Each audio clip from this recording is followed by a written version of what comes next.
Minulat tayo ng kaalaman na kung saan ay dahilan upang tayo ay gabayan sa pang-araw-araw na pamumuhay. Tayo ay saksi sa bawat henerasyon na itinataguyod ng iba't ibang panibagong pagkakataon. Sandigan ay katapatan, hawak nila ang katotohanan. Totoo ba yung sinasabi nila? Wala na ba silang ibang sasabihin? Sus, mga scripted. Baka naman hula-hula lang nila yan. Nako, panigurado. Binayaran lang sila. Mga manloloko. Sinungaling. Sinungaling. Sinungaling! Ginagawa ko lang yung trabaho ko. Huwag yun naman akong tratuhin ganito. For over the years, journalists have played a crucial role in our society because of their broad functions and responsibilities, wherein they are committed to disseminating current and relevant issues or information to the public. It somehow grants us the liberty to perceive the facts and sustain the fairness in our system through unveiling truth without filtering it. However, there are some circumstances that hinder them and alter their news despite its veracity. Journalists are targeted for a variety of causes and by diverse range of individuals. Some are looking into allegations of corruption and power abuse. Some people expressing political and social ideas that others would like to keep quiet. When battle erupts, some just serves as voice of reasons and peace. Regardless of the motivation, though, the systematic targeting of journalists is a clear reflection of how important, in fact, how critical their work is to public discourse. False news has become all too common on social media. This is a textbook example of the whole being greater than the sum of its parts. We work very hard to seek the truth and strive to be fair, balanced, and factual. Seen individually, the Sinclair editorials do not make much of an impact. But when Timothy Burke, a video editor in Tampa, Florida, collected 44 versions of that editorial from 44 local news markets and lay them side by side, allowing Americans to play them back word for word, This is extremely dangerous to our democracy. the effect was chilling. This is extremely dangerous to our democracy. Orwellian. It was actually fairly horrifying. About a minute and a half op-ed decrying biased platforms pushing out fake news that endangered our democracy. The sharing of biased And false news has Become all too common on social media. The anchors, for the most part, fairly stiff. A couple of people have compared them to hostage videos. So for a few seconds, it's actually kind of funny. And then you sort of tune into what they're saying, and it becomes more and more horrifying. And whether the people understand exactly the politics and the conglomeration aspects that go into a message like this, these people, all they know is they saw a scary video where a bunch of news anchors were saying the same thing. Our greatest responsibility is to serve our Treasure Valley communities. And now their favorite news anchors are saying the same thing. We are extremely proud of the quality, balanced journalism that ABC News 4 produces. And they're just like, you're one of them. When they learned that the Sinclair Broadcast Group was manipulating news content, the reaction of many Americans was, just what is Sinclair? Unlike Fox News, CNN, and MSNBC, Sinclair does not own a national news network, so its brand was not that well known. But it does own 173 local TV stations covering 40% of American households. Since those channels are affiliated with national broadcasting brands, ABC, NBC, and CBS, they display those logos rather than their parent companies. Up until now, Sinclair sent editorials from the company's headquarters in Maryland that their channels were required to broadcast. My goal with every segment is to tell you facts which you may not already know. Typically, the so-called must-runs are fronted by a Sinclair executive, Boris Epstein. He worked on Donald Trump's election team. Some critics would have you believe that my experience somehow disqualifies me from providing you with my analysis and commentary. This time, the company changed the formula and got its local anchors to deliver the message instead. It was caught and found itself in an unfamiliar position, in the spotlight. If you wanted to come up with the perfect strategy for how to manipulate or warp the dialogue in America. You wouldn't buy one big cable channel or one big broadcast channel. No, if you were savvy about this, you would buy local affiliates in markets across the country. Get into every major city, every region to communicate a message. And then if you can put that message in the mouths of hundreds of local anchors who have been on air, in some cases for many, many years, that's a much better strategy for warping the discourse. There's also something else worth mentioning. For all the attention CNN, MSNBC, Fox get, in fact, most Americans actually get their news, if they're watching television, from local news, not from the national networks, be they cable or broadcast. The anchors, they are very well known in their communities. They tend to be active in charities. They show up for special events. We are having an incredible night tonight. We are crushing cancer. But they're also the people talking about things that you might have seen on your street. You might have seen, in the next town over. They're giving you the weather from your community. The question now is, what do neighbors do about it? And you've come to trust them over time. This is a reality of local news. It's how it works. There's something particularly treacherous about taking these words from Sinclair's corporate headquarters and putting them in the mouths of journalists who are trusted to the point that now audiences can't tell whether or not the information they're consuming actually comes from these local journalists or if there's a giant conservative corporate Goliath pulling the strings. And the Goliath wants to grow. Sinclair has a $3.9 billion merger deal in place with Tribune Media, which would land Sinclair another 42 local TV stations, including in major markets like New York, Chicago, and Washington, boosting its reach from 40% of American homes to more than 70%. The merger requires the approval of the FCC, the U.S. broadcast regulator. And given the FCC's recent track record since Donald Trump put Chairman Ajit Pai in the job last year, the regulator is not likely to stand in the company's way. Ajit Pai was appointed as chair of the FCC by the Trump administration, and in less than a year he has absolutely gutted the remaining media ownership rules that the FCC had in place.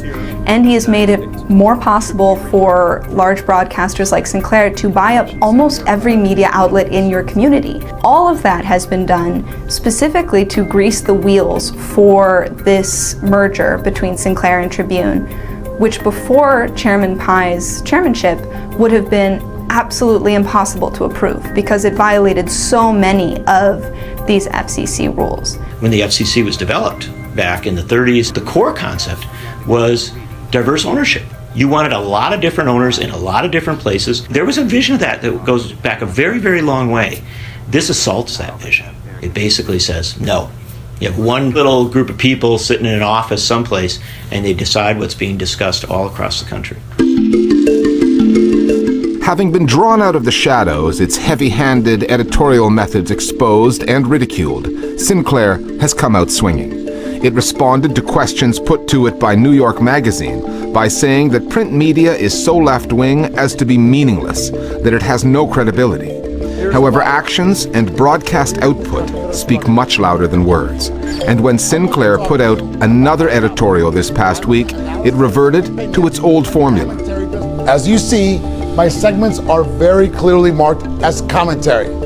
The same cannot be said for cable and broadcast news hosts who inject their opinions and bias into news coverage all the time. One talking head at head office delivering the corporate message, rather than relying on Sinclair's local anchors and what remains of their credibility. That's one of the things I think that Sinclair is going to have to deal with. So many people have been exposed to this video that they have to be able to explain to that audience why their local news is still trustworthy. Are they going to attempt to repair what has been a massive damage to their image? Are they going to pull back from interfering in their newsrooms on a daily basis? I don't know. Let us take this example, where presidential aspirant and former Senator Ferdinand Marcos Jr. insisted that he snubbed the interview with veteran journalist Jessica Soho because she is biased. After claiming that Soho is biased, he defined the term bias as someone who is an anti-Marcos. GMA Network takes issue with the camp of former Senator Ferdinand Bongbong Marcos Jr.'s claim that Kapuso News anchor Jessica Soho is allegedly biased against the Marcoses, which is why the presidential contender declined to participate in the Jessica Soho presidential interviews. Knowing that presidential aspirant Ferdinand Marcos Jr. has a big influence to the mass or his supporters, accusing a journalist's bias is alarming and threatening to its career, as with journalists are to deliver the truth with honesty and accuracy. Other situations are when RSF cited the continued attacks of the administration on the media and the government-backed shutdown of the country's largest broadcaster, which is ABS-CBN. On top of this, RSF also cited the online harassment and red tagging of journalists and perceived enemies of the Duterte administration. Meg Cumpio, a Tacloban journalist who has been imprisoned for more than a year, is among those who have been ragtagged by the government. She was apprehended at the Eastern Vista Staff House as part of a series of operations on known communist terrorist group safe houses, according to the military. She reported on a wide range of human rights concerns, including the killings of farmers in northern Samar from 2018 until her imprisonment in 2020. With that, let us get enlightened on how we can eradicate and combat those kinds of situations. First, do not accept fake news to be misinformed.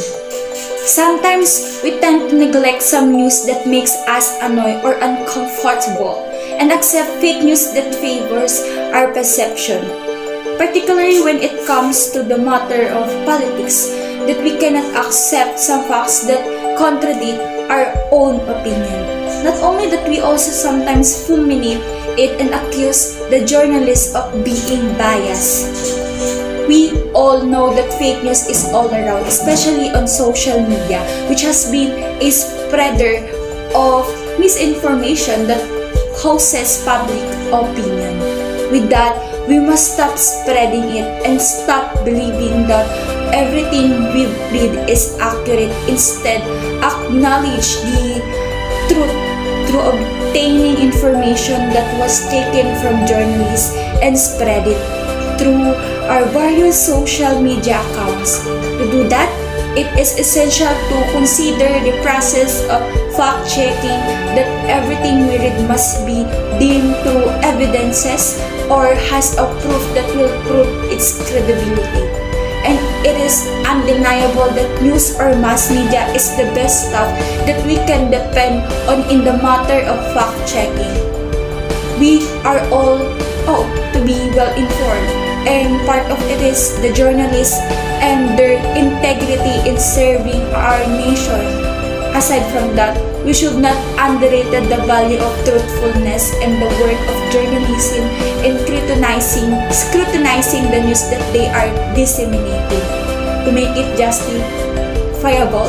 By this way, we can somehow educate others, and at the same we can acknowledgement to the journalists. Second, stop assuming that they are being biased. We cannot develop our society without them. Truth will not prevail without the help of them. And fairness is not possible without their job. Their duty is to serve for the public and uncover the truth that must be known by the public and be aware of it without violating the rules of the law. It also includes discovering hidden crimes, political corruption, and corporate wrongdoings that someone is trying to hide and get rid of.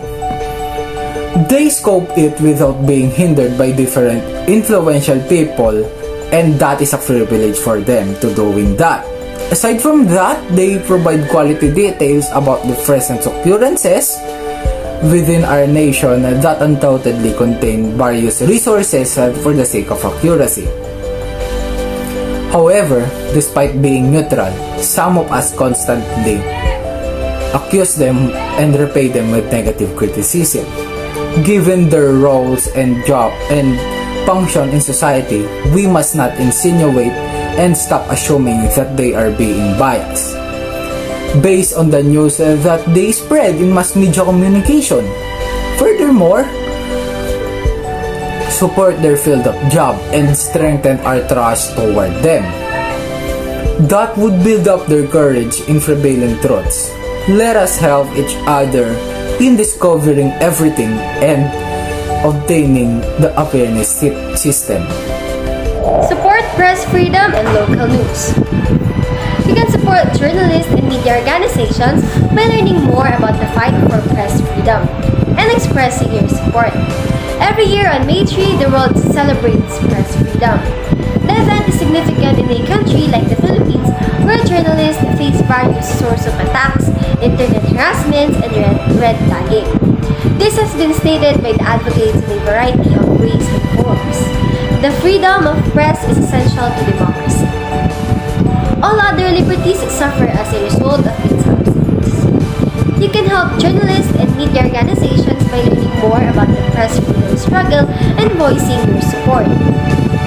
One of the simplest ways to help press freedom in the Philippines is to actively follow, read, and share contents from independent media outlets.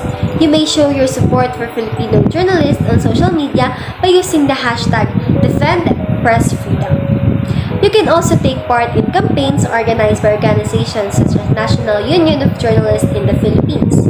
The National Union of Journalists, or NUJP, is one of the groups that forefront the defending of press freedom in the country. Another method to fight for press freedom is to recognize the difficulties that journalists and media organizations face in defending it.